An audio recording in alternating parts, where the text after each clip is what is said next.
From the beautiful Finger Lakes region of upstate New York, this is the Dental Lighthouse Podcast. We take questions from anyone in the dental profession and discuss what it takes to win not only in dentistry, but in life. Business, leadership, relationships, parenting, health and wellness, money management, nothing is off limits on the Dental Lighthouse Podcast. I'm Jason Tenori, your host, and have over 20 years of experience to pull from. Learn from my mistakes and let me help you collapse time so you can become the best version of yourself.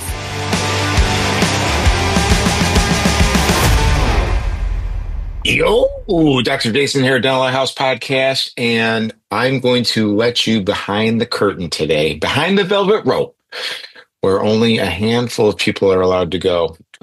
We did our first servant leadership course class, right? First servant leadership course class on Friday, April 3rd, and it was wildly successful. Modules 1 and 2, we talked about vision. And by vision, we mean, what is your purpose? What is your identity? What are the core values of the practice? Where are you hoping to take this thing?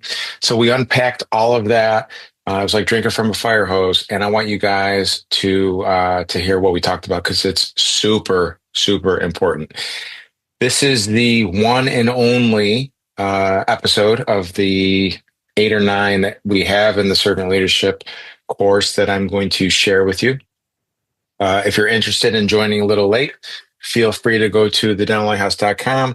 You can access everything there in terms of registration. We have a private Facebook page where we're constantly having conversations about how to become the best leaders possible.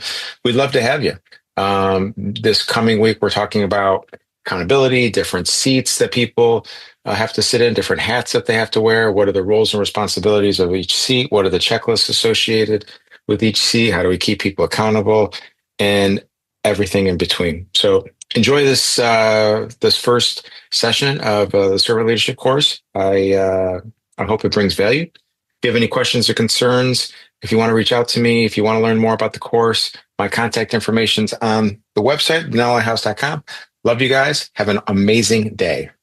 All right, let's do this. So I'm really excited that you guys are here. I'm really excited to be here. I love talking about this stuff. Couple housekeeping issues. If you haven't joined our private Facebook group yet, please do. That's where all of our recorded videos are going to be housed. That's where the Zoom links are.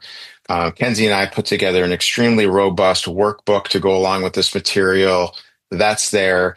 And if you're going to try to get the most out of this, then you need to be participating both in the Q&A session that we're going to do after the presentation every week and in the Facebook group. I have found, this is my 4th year doing this, I have found that questions come up all week long, and it's better to ask them in the moment during the week, on the Facebook group. I'll be able to chime in some thoughts, or I'll make sure that I make a note to talk about it during the Q&A of the following week. So it's one of those classic cliches is you're going to get out what you put in, right? So if you have good questions during the Q&A, if you bring up questions or concerns in the Facebook group, if you use the workbook, how it's intended to be used, if you're open-minded to some of the things that I have to say, I feel like you're going to get a lot out of this. So please check all of those boxes. With that being said, let's get started.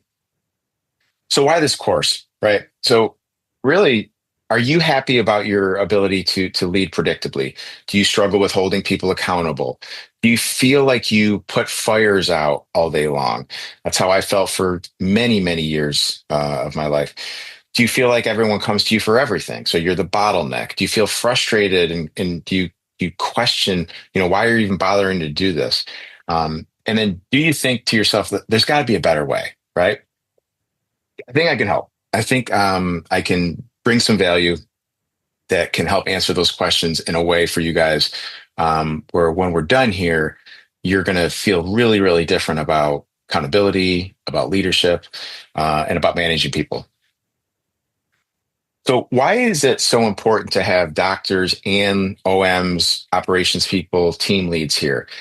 I've been blessed to do a lot of one-on-one coaching, and I've consistently found that when I'm having one-on-one conversations with just the doctor, some things get done, but there's no accountability piece, right? It's like when the doctor goes away for this awesome CE, right? And he comes back Monday morning and he wants to change everything, wants to turn the office upside down, right? He wants to like, we got to do this, we got to do this, we got to do this.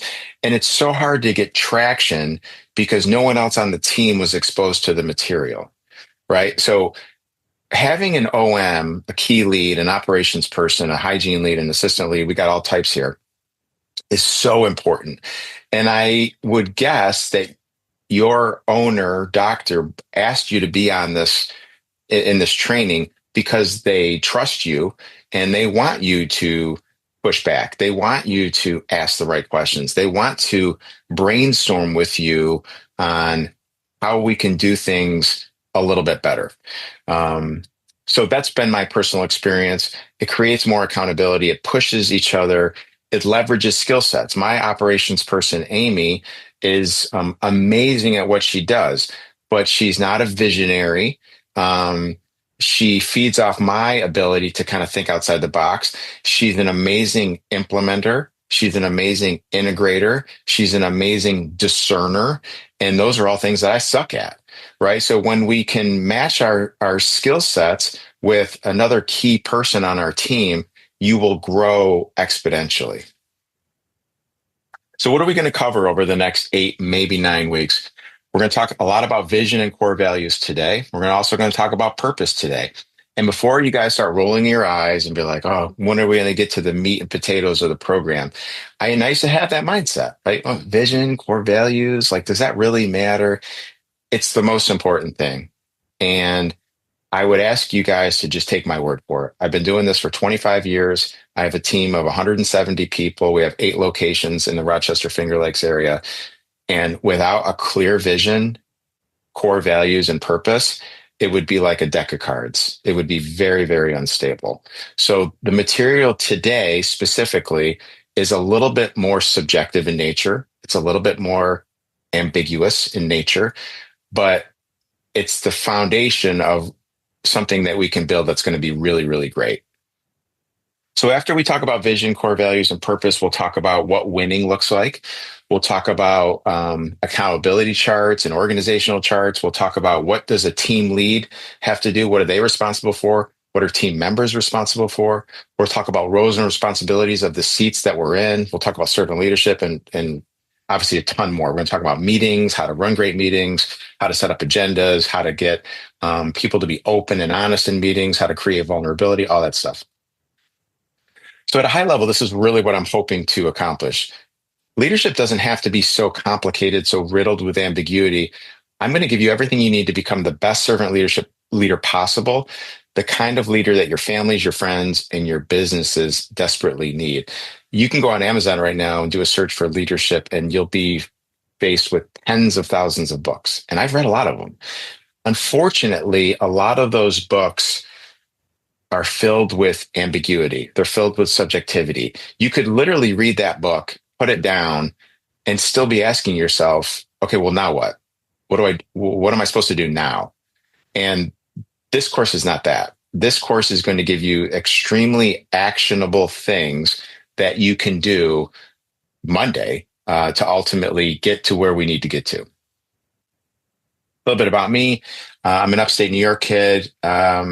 Like I said, I have a group practice in the Rochester Finger Lakes area. I have 5 kids, ages 15 to 24. I married way up. It's my wife, Kara.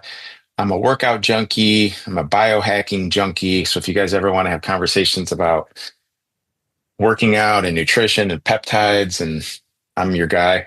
I have a podcast called The Dental Lighthouse, which I absolutely love to do. I do a ton of private coaching, and I'm just trying to get better every day. And pictures of my kids. It was Christmas morning. This was Arizona. We went to climb Camelback. And then this is a QR code for the podcast.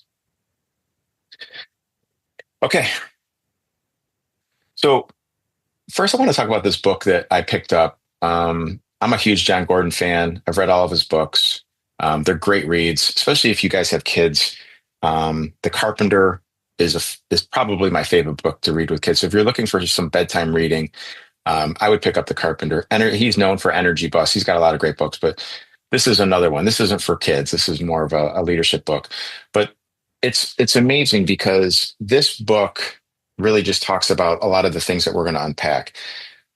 Lack of leadership is 99% of the problem that we're all kind of faced with. So we might want to be blaming our team members, or we might want to be blaming, these millennials nowadays, or nobody's got any work ethic anymore.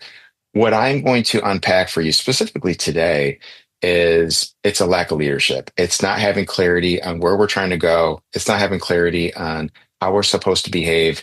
It's not having clarity with the roles and responsibilities that we're expecting each person on the team to ultimately fulfill. And it's a lack of communication. Business is a relationship thing. Like dentistry is a relationship thing. And if we're not investing in the relationships with our team, then we're never going to reach the point that we would have been capable of reaching. Our definition of servant leadership is to grow people, to help them become better versions of themselves, to give them what they need, not what they want. We'll talk about the discrepancy there in a future session. But managers influence at least 75% of the factors that drive voluntary turnover. So people don't leave the organization, they leave their boss, right? And if we're talking about, most of you guys probably have dental practices that are 10 to 15 people. So they may not be leaving the doctor, but they can't tolerate the OM, or vice versa, right? So they're not leaving for $1 an hour more up the street. They're leaving because they weren't having their basic needs met. And we are going to get extremely granular on what we mean by that. But basically, it's the relationship. How are you serving your team from a relationship perspective, from a giving them what they need to be successful? The research is super clear. When companies focus on servant leadership, they're more profitable, they're more productive, and there's much less turnover. I've seen it in my own organization. People don't quit jobs, they quit their boss. We also know that in today's environment, only organizations, and by organization, we mean a dental practice, your family, your friend group, a team that you coach. It's only going to be successful if we continually provide what the team needs, not what they want. So I'm a 15U baseball coach, right? What my team wants is to quit practice early and go get ice cream. But what they need to be successful is to go over this drill one more time. And that may sound kind of funny or superficial, but it's the case in every relationship that we're going to have, either at work or at home or coaching or in a men's group at your church or what have you. If we can figure out ways to consistently give people what they need instead of what they want, then the relationship's going to flourish and they're going to flourish. So here's some excerpts from the book that I just underlined. I'm going to just go through some of these here. You haven't been communicating. You haven't had time for me. I kept waiting for it to change, but it got progressively worse. You refused to listen to me. This is the context of this story is a employee quitting, right?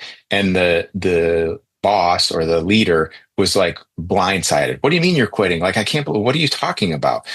Because she didn't invest in the relationship. She just was busy dealing with squeaky wheels, right? We all have squeaky wheels in our office, and a lot of your time is consumed with dealing with squeaky wheels, right? But when we deal with squeaky wheels, we indirectly take time away from our A players. And if our A players aren't consistently getting what they need, if our A players are not getting consistent feedback, appreciation, honesty, praise, respect, all of the agape love principles that we're going to talk about, then they start to wander and they start to look for another position where they will be appreciated. Well, they will be told if they're winning or not. So that's the premise of this book.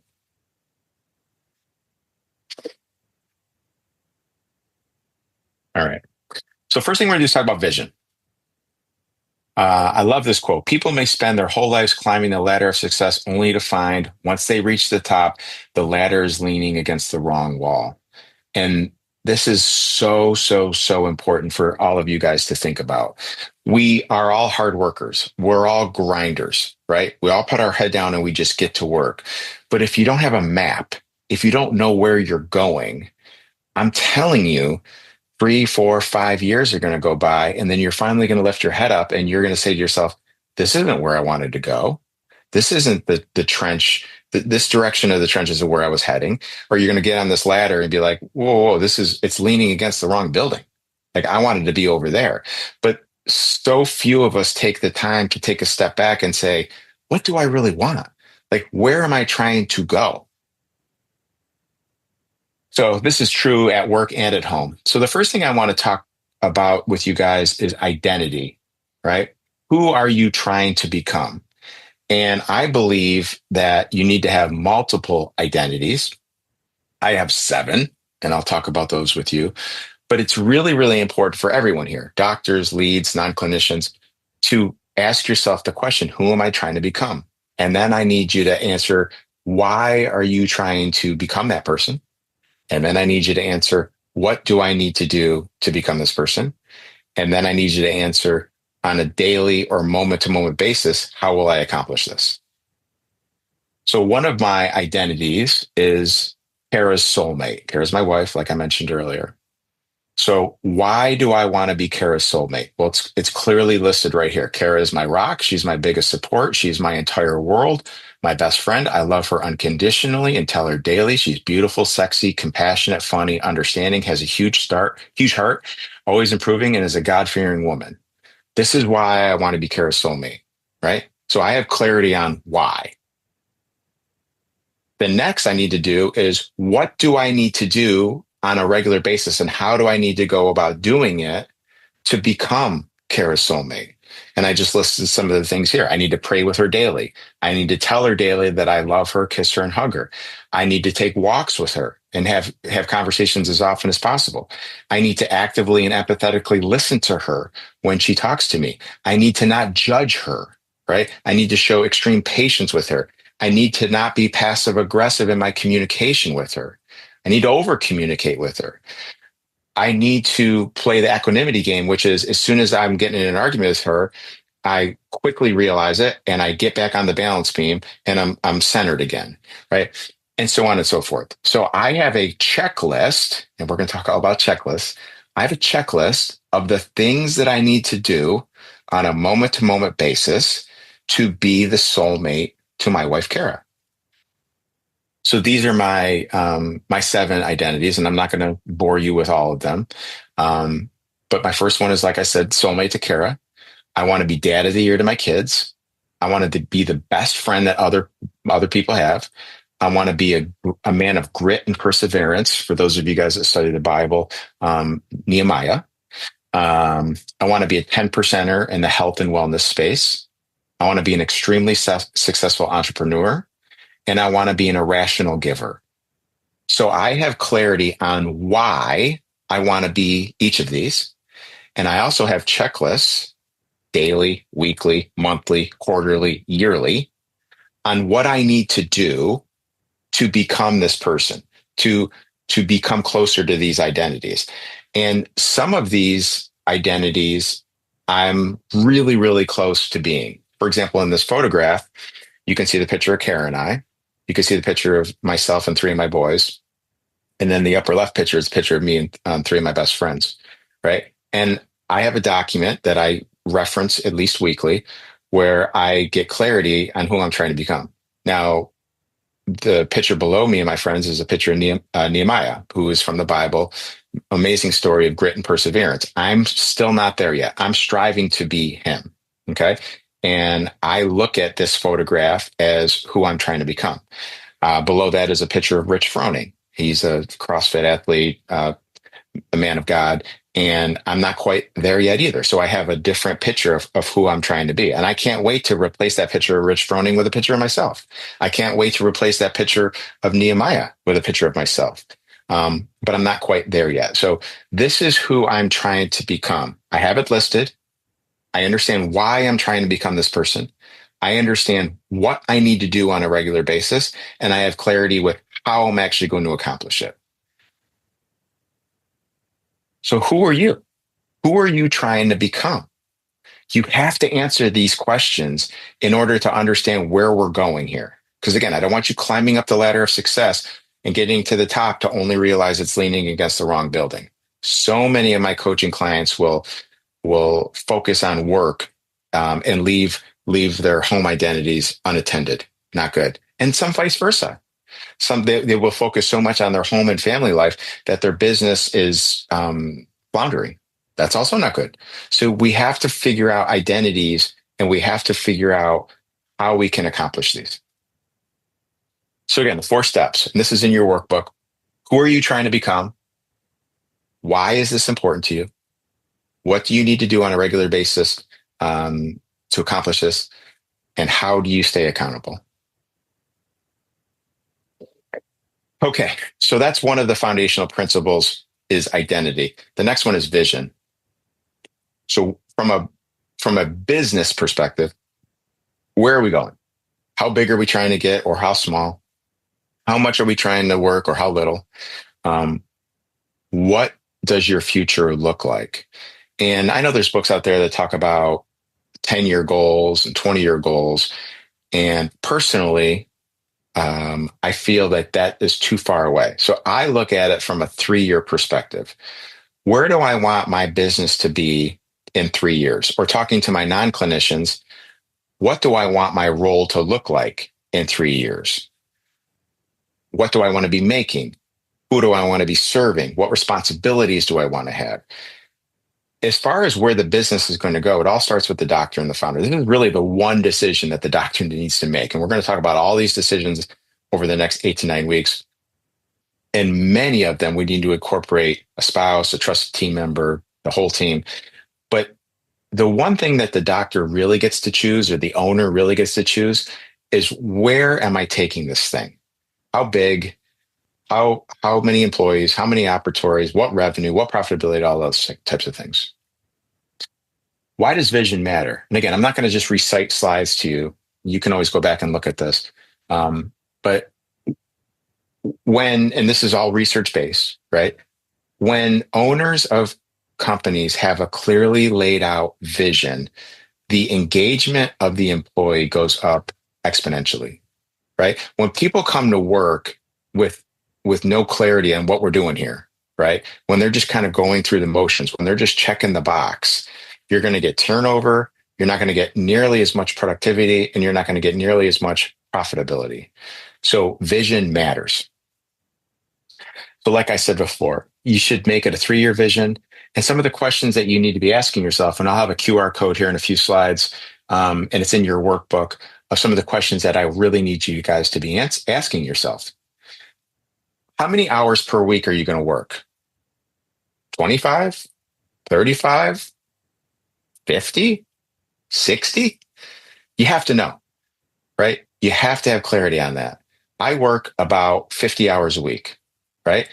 How much of that time is clinical? How much of that time is non-clinical? How much of that time do I spend on coaching? How much of that time do I spend on pocket? Like, you need to know those things. So for most of you guys, for my doctors, how many hours are you going to work in the business? Okay. And of those hours, let's call it 50.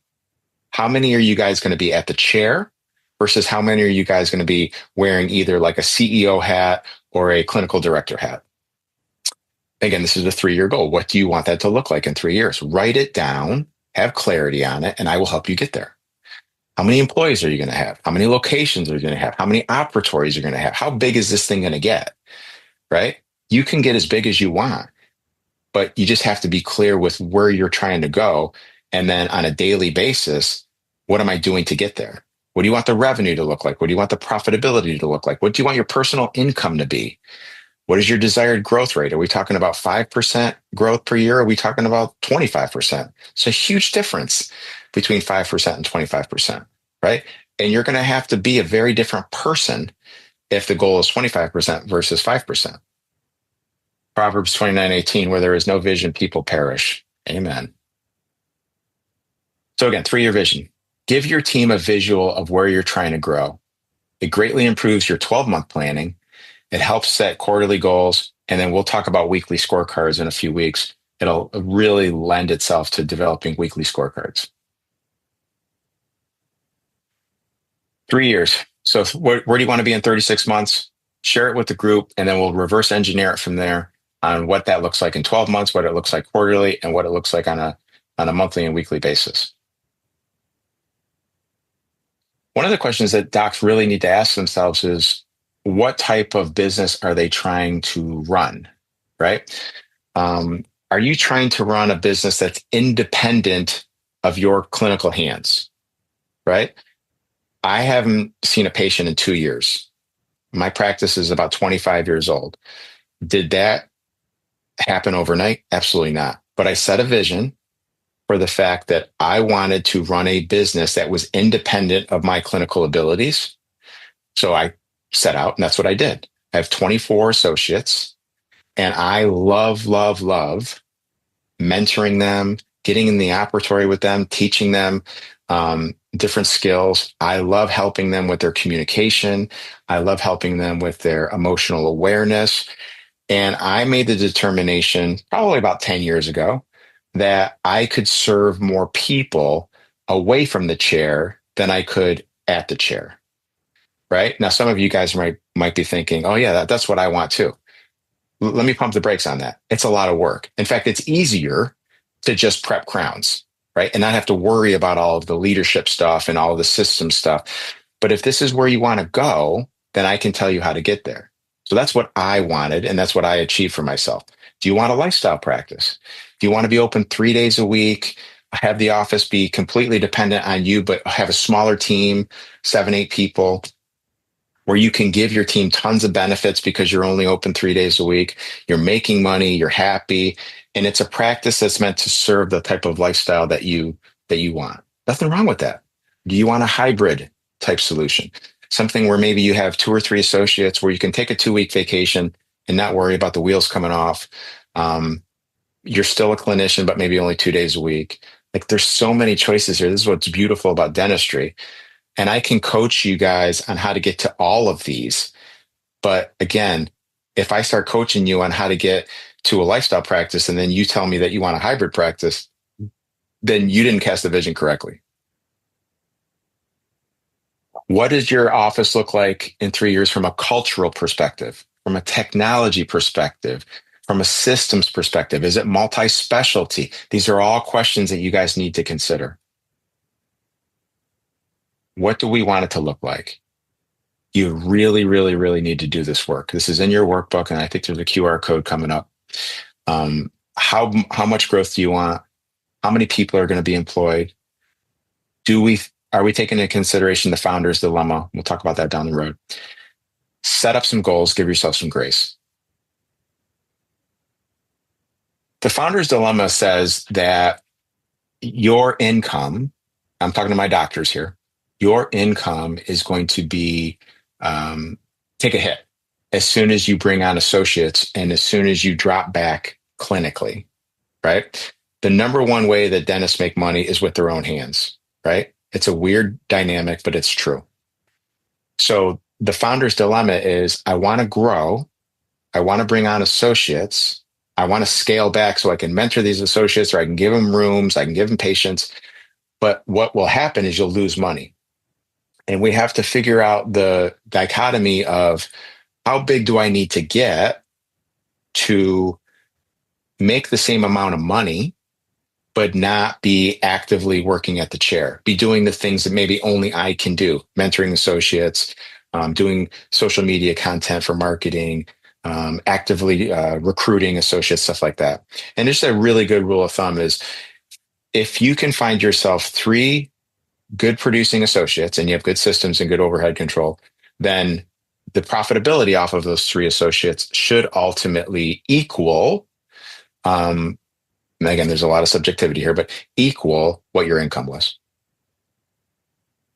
So here's the QR code. This takes you to a Google form that goes over the vision work in great detail. And like I said at the beginning, you're either going to get a lot out of this course, or you're not. If you're bypassing the vision work and just say, "Oh yeah, I'll get to that," shame on you. You're not going to get a lot of value out of this. But if you put in the time, if you have a conversation with your spouse, where do we want this thing to go? How many hours do I want to work? Then it'll really help you develop clarity and then ultimately a plan to get where you want to go. What we've done in the workbook is we've tried to create it based on owners and based on team leads, right? So owners are going to have to, and like I said a couple minutes ago, doctors get to just make this decision on their own. Where do I want my business to go? It's your business, so it's your choice, right? But we've also tried to put in some vision work for team leads.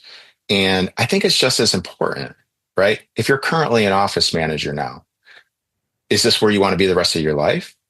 Right? Do you ultimately want to be a regional manager? Do you ultimately want to make a certain amount of money? Do you ultimately want to have newly developed skills or new responsibilities that make you feel that much more valued at work? Like you have to have clarity on this.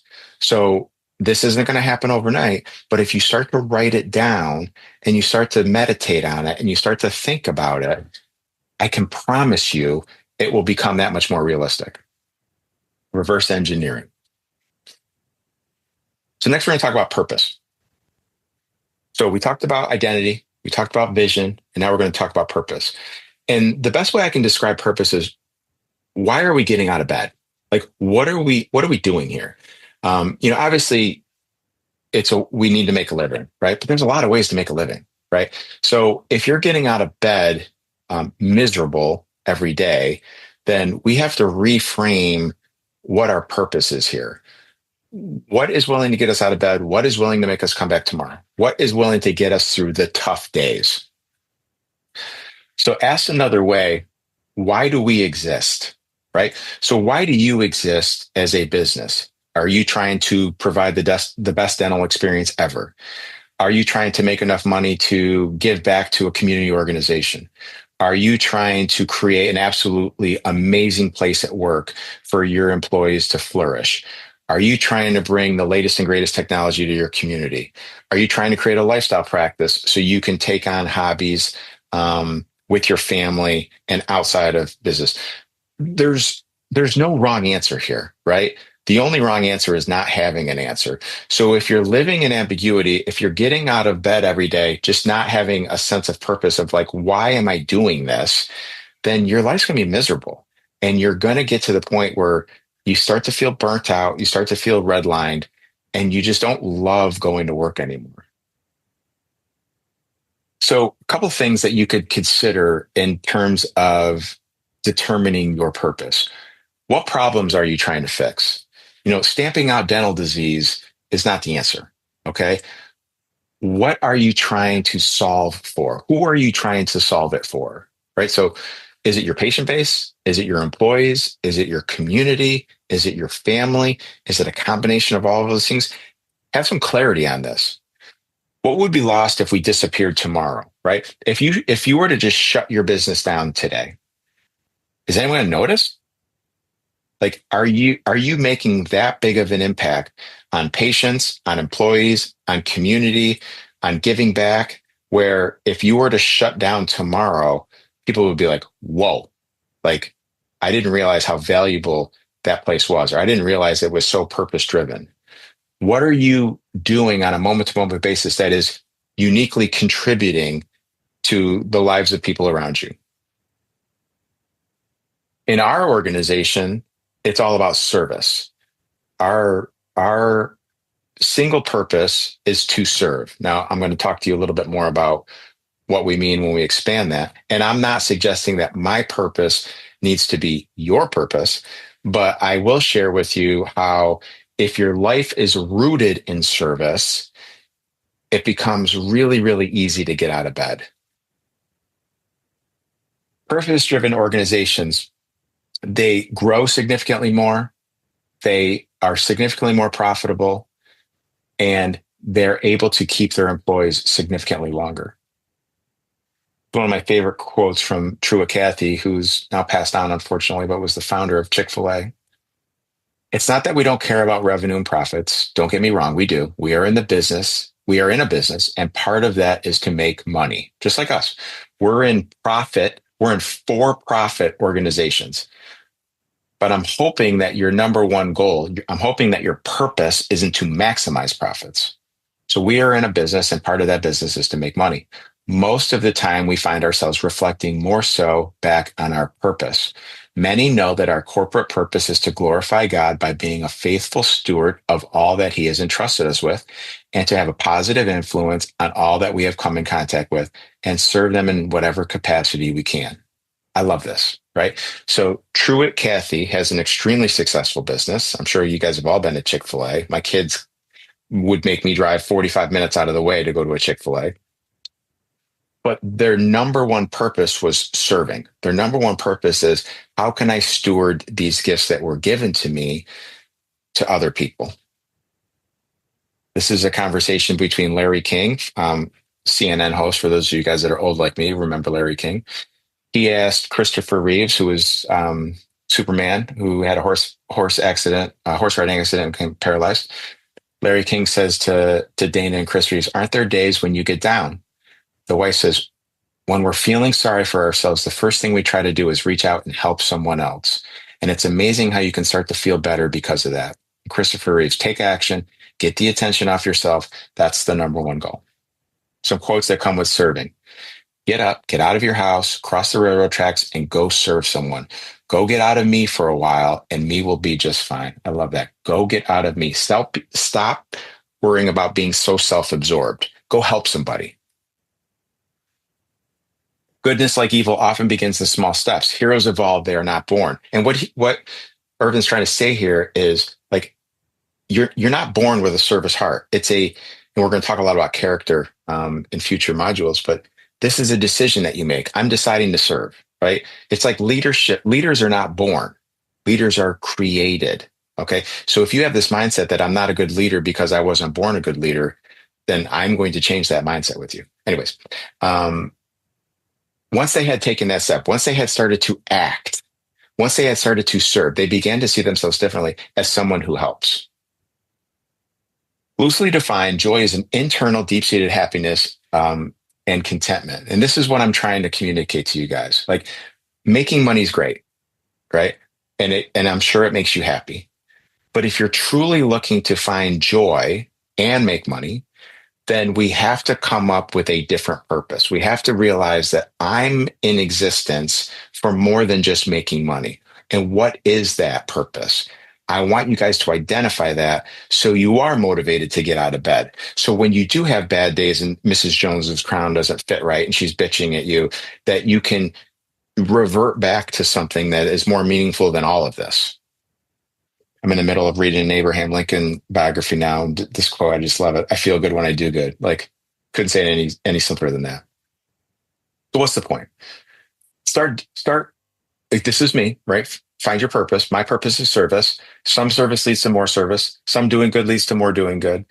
I want you guys to really think about what your purpose ultimately is. A study of the greatest servant leaders in history, leaders like Jesus, Gandhi, Mother Teresa, often find themselves speaking of the great joy they derive from serving others. I mean, Jesus, Mother Teresa, Gandhi, I can go with those resources, right? So if they're telling me that their greatest joy came from serving others, that's something I should probably listen to that. The compensation from serving others, you'll make money. You'll make a ton of money. But the real compensation is this internal joy and fulfillment. It's this feeling like, I want to get out to bed today because I have a purpose. People are depending on me. I can't wait to go help them.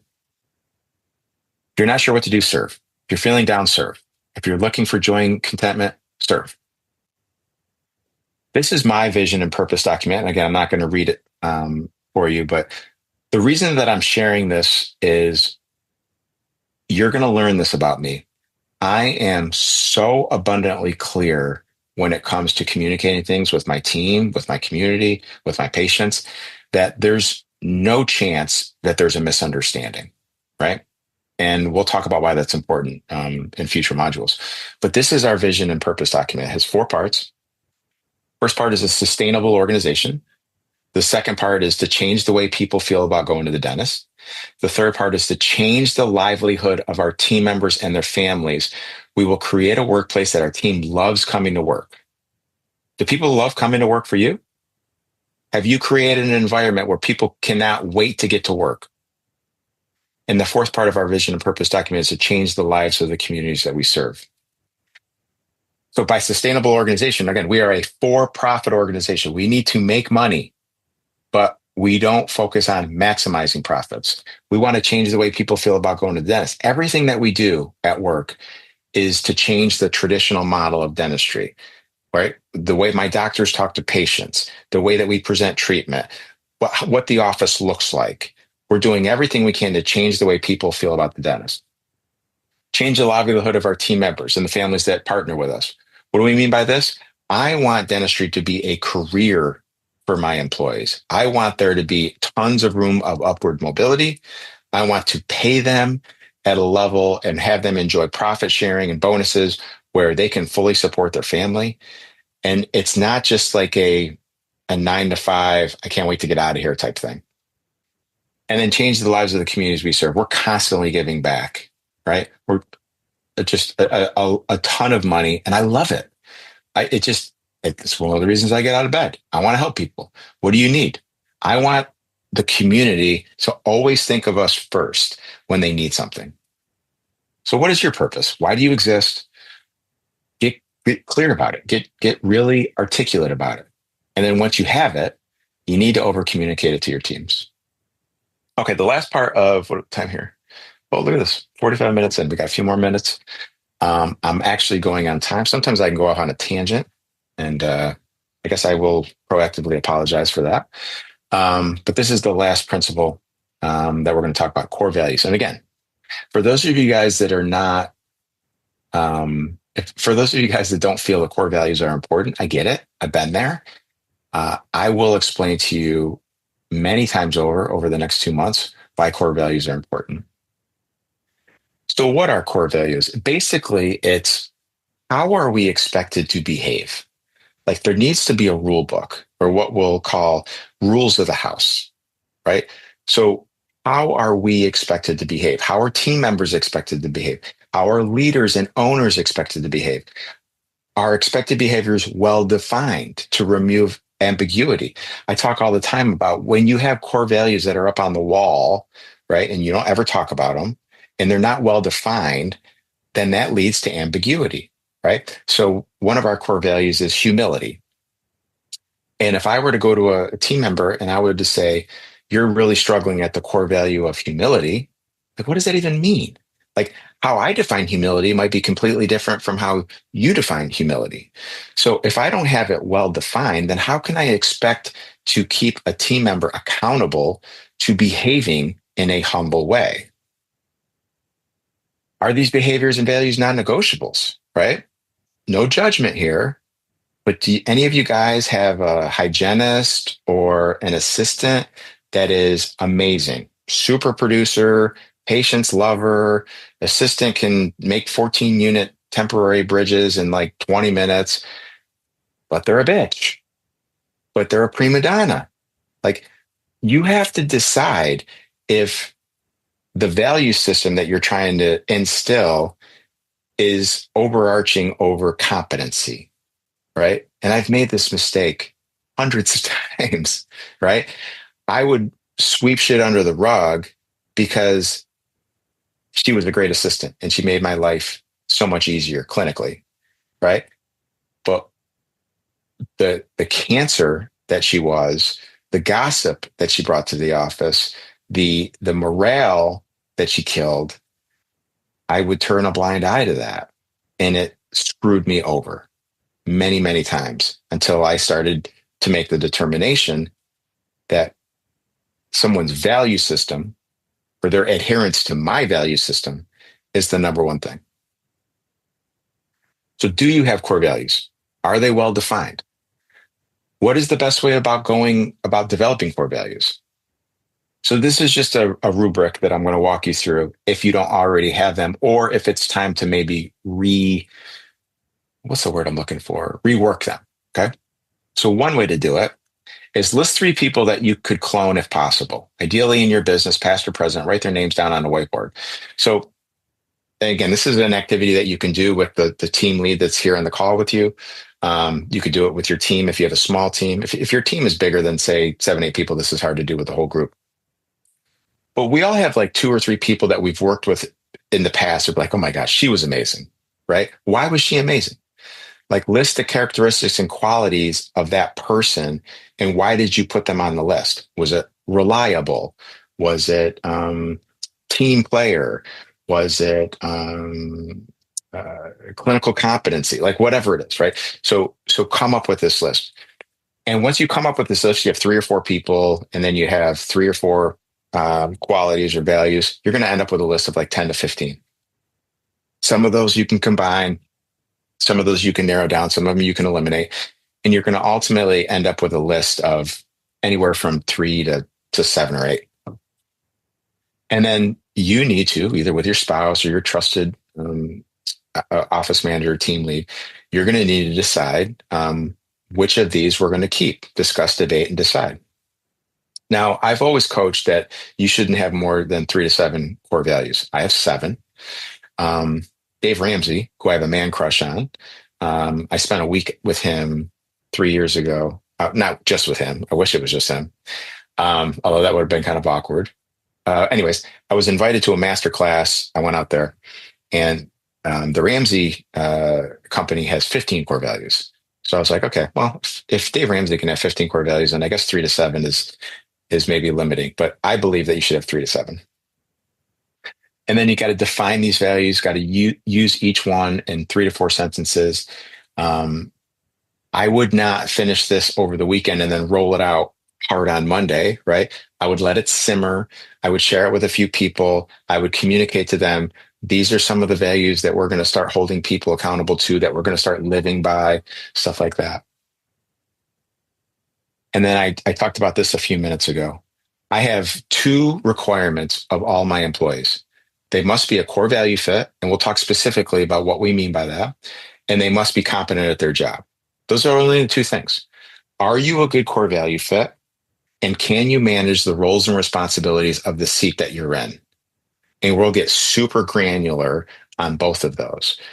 And if I had to choose one over the other, it's core value. Here are 2 of our core values. And again, I'm not sharing them because I want you to copy them. I'm sharing them because I want you to understand the depth that we define these at, so you can have a conversation with someone and communicate to them that they are adhering and behaving to this value, or they are not. So influence and impact. We will never minimize the influence and impact we can have on others. We will act as lighthouses for others, specifically team members we work with, the communities we work in, and our patients that we serve, being the role model that others need in their life. We will love others at the highest level, being honest and truthful with them when we see opportunities to facilitate their own growth and impact. We will act to improve the lives and attitudes of the people around us. We will always be willing to go into the storm for the betterment of others. This core value I'm super passionate about. And it's so easy to have uncomfortable conversations with people on my team when they know I'm going to go back to a value like this. So, for example, if someone is exhibiting gossip in the office, it's so easy for me or one of my team leads to go to them and say, help me understand how you gossiping about others is positively acting out our influence and impact core value. Or if a senior dental assistant doesn't want to take on the mentorship of a newer dental assistant, that's a non-negotiable for us. You don't get to choose, I don't want to train them or I don't want to help them, because one of our core values is to share your magic, right? Exhibit your influence. We have so many people on our team that fail to realize the level of influence they have on other people until you like remind them of it. Like, you could collapse time for this young dental assistant. I want you to do that. I'm insisting that you do that. And if you don't want to do that, then this isn't going to be the place for you. This is another core value that we're passionate about. When in doubt, do the right thing. When we make a mistake, we will make it right, no matter what the consequence. We will always do what's in the best interest of the patient. We will always do what's in the best interest of the team as a whole versus one individual. So again, I can easily go to a hygienist who's exhibiting behavior that's more individualized, that's more in a silo. And I can confidently say to her, Mary, you know what I'm going to say. One of our core values, one of the things that we need to live by is when in doubt, do the right thing. So help me understand how when you exhibit this particular behavior, this selfish behavior, this leaving early without helping the rest of the team, or being late and not being prepared with your schedule, or whatever. Like, how is this doing the right thing? Help me understand that. So again, we have a section in the workbook on core value development. If you think it's soft, hopefully I've changed your mind. If I haven't changed your mind, I'll talk to you in a couple of years when you shoot me a text and you're like, Jason, I was wrong. I'm trying to say that with as little ego as possible. All right, we're almost done here with the first module. Embrace the journey, not the destination. The next 8 weeks, it's going to be a journey, right? It's only the start of the journey. Now you have to implement all this stuff. I shared a video via email a couple of days ago of, I got a text message from a podcast listener that said, can you guarantee that your servant leadership course is going to be exactly what I need? And the answer is a resounding no, because I am going to give you all the tools, all the systems, all the documents, this is what you need to do. But the reality is you need to actually do it, right? I can't be in your office holding your hand, making sure you behave this way. It's a journey, right? You're going to take 2 steps forward, 1 step back. But as long as you realize that there is no finish line, but more so a North Star, this is what I'm striving for. I'm striving to be the best servant leader that I can. I'm going to get out of bed every day and I'm going to enjoy the process. I'm going to become a little bit better today than I was yesterday. So the Road to Hana story goes like this. Some time ago, a friend of mine and his wife visited a major Maui tourist attraction called the Road to Hana. It comprised a long and winding road that over the course of hours took them through breathtaking scenery, waterfalls, cliffs, mountains, and beaches. At the end, there was nothing but the small town of Hana with one gas station. When they finally arrived, my friend's wife was very upset. She said, we drove all this way for this? She missed the point. The Road to Hana is about the journey, not the destination. So if your mindset is, I can't wait to get there, you're going to fail, right? There's no finish line when it comes to leadership. There's no like, I need to cross this path here. I need to get there. I need to get to this destination. It's a daily process of all I really need to do today is get a little bit better than I was yesterday. And I can promise you, you do that for a couple months, you do that for a year, all of a sudden you look up and you're like, holy shit, like we have come so far. So I just want you to have that mindset. Thank you. That wraps up another episode of the Dental Lighthouse Podcast. You have a choice today. Choose to be a lighthouse. Lighthouses are powerful and steadfast. They are beacons of light for others to reference when life gets turbulent. Go out into the world today and become a lighthouse for someone. Give more than you get. True joy comes from serving others. Start today. I'm Jason Tenori, your host. Thank you for listening to the Dental Lighthouse Podcast. For more information, podcast show notes, or links to anything that we have discussed today, please check out our website, thedentallighthouse.com. We would love to hear from you. If you would like to get on the show, please email us at podcast@thedentallighthouse.com.